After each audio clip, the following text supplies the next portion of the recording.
ফুল পাথর কাঁচ প্রজাপতির আসরে আজ অনেক দিন বাদে আরেকটা গল্প বলি। গল্পটা শাড়ি নিয়ে, মেয়েদের খুব পছন্দের জিনিস নিয়ে। ছোট্ট গল্প, কিন্তু তার মধ্যে লুকিয়ে আছে অনেক রকম ওঠা পড়া। মনের মধ্যে হয় না আমাদের কত রকম চিন্তা ভাবনা ওঠা পড়া করে, এটাও একটা সেই রকম গল্প। ছোট্ট গল্প পড়ছি, দাঁড়িপাল্লা। চুনিমালা সারাটা দিন সারাটা রাত্রিকে ওজন করে। সে ছোট বড় ঠিক বেঠিক মানে না, মনে মনে হিসেব কষে আর ওজন করে, তুলাযন্ত্র ছাড়াই। এমনিতে চুনিমালার কথাবার্তা খারাপ নয়, লোকজনের সঙ্গে মিশুকে ব্যবহার, এবাড়ি ও বাড়ি গিয়ে গল্প জমাতে তার জুড়ি মেরা ভার।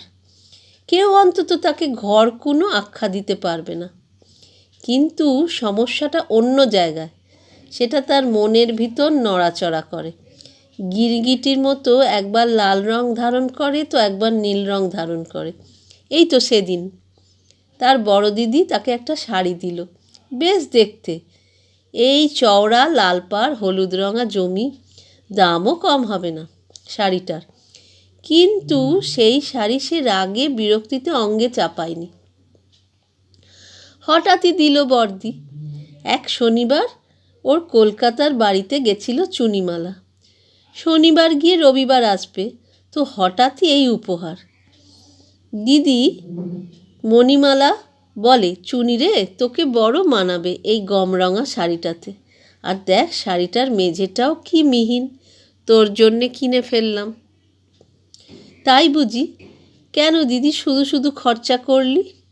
ও ছাড় খরচার কথা, তুই বস, আমি চা করে আনছি। দিদি মণিমালা চৌকাঠ পেরোতেই চুনিমালার মনটা কেমন খচখচ করে। ভাবে, হঠাৎ শাড়ির রহস্যটা কি?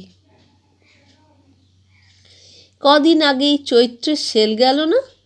দিদি নিশ্চয়ই সেল থেকে শাড়িটা কিনেছে, নইলে আচমকা এতগুলো গাঁটের কড়ি খরচা করে দিদি শাড়ি কিনবে কেন?